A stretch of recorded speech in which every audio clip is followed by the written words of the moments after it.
रात के 3 बज रहे हैं। अंधेरे कमरे में दीवार घड़ी की सुइयां टिक टिक कर रही हैं।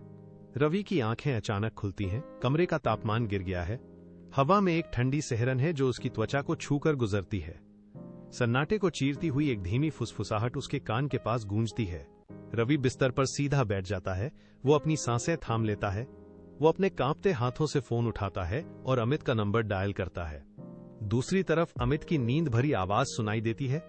रवि फोन को कान से सटाकर फुसफुसाता है, अमित वह आवाज फिर आई है। वो सिर्फ मरने से पहले सुनाई देती है। अमित उसे सोने के लिए कहता है, लेकिन रवि फोन काटकर तकिए के नीचे छिप जाता है। वह अपनी चादर को सिर तक खींच लेता है। कमरे में फिर से सन्नाटा छा जाता है, लेकिन इस बार रवि की धड़कनें तेज हो गई हैं। अगली सुबह रवि डॉक्टर के क्लिनिक पहुंचता है। डॉक्टर उसकी नब्ज की गति मापते हैं, टॉर्च की रोशनी उसकी पुतलियों पर डालते हैं और अंत में मेज पर एक फाइल रखते हैं। डॉक्टर कहते हैं, तुम पूरी तरह स्वस्थ हो रवि, ये सिर्फ तनाव है। रवि क्लिनिक से बाहर निकलता है। धूप उसकी आंखों में चुभती है। वो घर लौटता है, लेकिन उसे यकीन है कि ये तनाव नहीं है। रात होते ही वो अपने फोन का रिकॉर्डर ऑन करता है और उसे तकिए के नीचे दबा देता है। वो बिस्तर पर सीधा लेट जाता है और छत की ओर देखता रहता है। सूरज की पहली किरण खिड़की से अंदर आती है। रवि फोन उठाता है और रिकॉर्डिंग प्ले करता है। कमरे में पहले सन्नाटा है, फिर एक फुसफुसाहट गूंजती है। रवि के कान खड़े हो जाते हैं। वो रिकॉर्डर को कान के और करीब लाता है। आवाज उसकी अपनी है, बिल्कुल वैसी ही जैसे वो खुद बोल रहा हो, आ जाओ। रवि का चेहरा सफेद पड़ जाता है। वो फोन को फर्श पर पटक देता है। फोन का कवर अलग हो जाता है और बैटरी बाहर निकल आती है। फोन फर्श पर बिखरा पड़ा है। रवि उसे नहीं उठाता। अगले 3 दिनों तक वो घर से बाहर नहीं निकलता। वो कमरे की खिड़कियों के भारी पर्दे खींच देता है, फिर उन्हें टेप से दीवार पर चिपका देता है ताकि एक भी किरण अंदर ना आ सके। वो दिन भर अंधेरे में बैठा रहता है। उसके चेहरे की घबराहट धीरे धीरे कम होने लगती है। उसकी जगह एक अजीब सी स्थिरता ले लेती है। वो अब अपनी पलकें भी नहीं झपकाता। रात के सन्नाटे में वह बिस्तर के किनारे बैठकर अंधेरे के उस कोने को घूरता है जहां से फुसफुसाहट आती थी। वो धीरे से अपना सिर झुकाता है और अंधेरे में फुसफुसाता है, आ रहा हूं। उसकी आवाज में कोई डर नहीं है, बस एक गहरी सहमति है।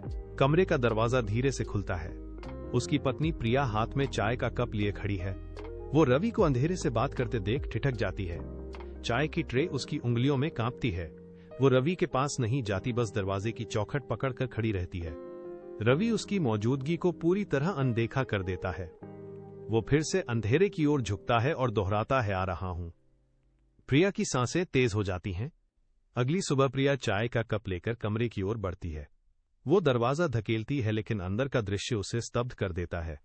बिस्तर की चादरें बिखरी हुई हैं, तकिया एक तरफ गिरा है और बिस्तर पूरी तरह खाली है। खिड़की के पर्दे जोर जोर से हवा में लहरा रहे हैं। प्रिया खिड़की की ओर भागती है। बाहर ठंडी हवा का झोंका उसके चेहरे से टकराता है। वो कमरे के हर कोने में रवि को पुकारती है, लेकिन कोई जवाब नहीं मिलता। वह कांपते हाथों से पुलिस को फोन लगाती है। कुछ ही देर में पुलिस की टीम घर के अंदर दाखिल होती है।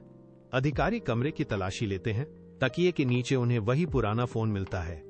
फोन की स्क्रीन अभी भी जल रही है। रिकॉर्डिंग का बटन लाल रंग में चमक रहा है। मुख्य अधिकारी फोन को हाथ में लेता है और प्ले बटन दबाता है। कमरे में सन्नाटा छा जाता है। स्पीकर से रवि की आवाज गूंजती है। यह आवाज पहले जैसी डरी हुई नहीं है, बल्कि पूरी तरह शांत और स्थिर है। रवि कहता है, मैं पहुंच गया। अधिकारी फोन को मेज पर रख देता है। कमरे में मौजूद हर व्यक्ति एक दूसरे को देखता है।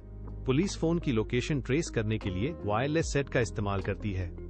सिग्नल शहर के बाहरी इलाके की ओर इशारा करता है। पुलिस की जीप शहर के बाहरी इलाके में स्थित पुराने शमशान घाट के गेट पर रुकती है। अधिकारी अपनी टॉर्च जलाते हैं। धुंध के बीच उन्हें जमीन पर एक ताजी खोदी हुई मिट्टी का ढेर दिखाई देता है। वे कब्र के पास पहुंचते हैं। वहां कोई नहीं है। अधिकारी कब्र के पास रखे एक पत्थर को अपने दस्ताने पहने हाथों से साफ करता है। पत्थर पर रवि का नाम खुदा हुआ है।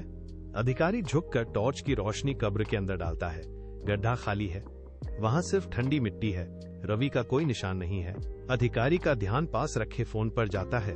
स्क्रीन पर एक आखिरी संदेश चमक रहा है, रिकॉर्डिंग समाप्त। सन्नाटा पूरे शमशान में फैल जाता है।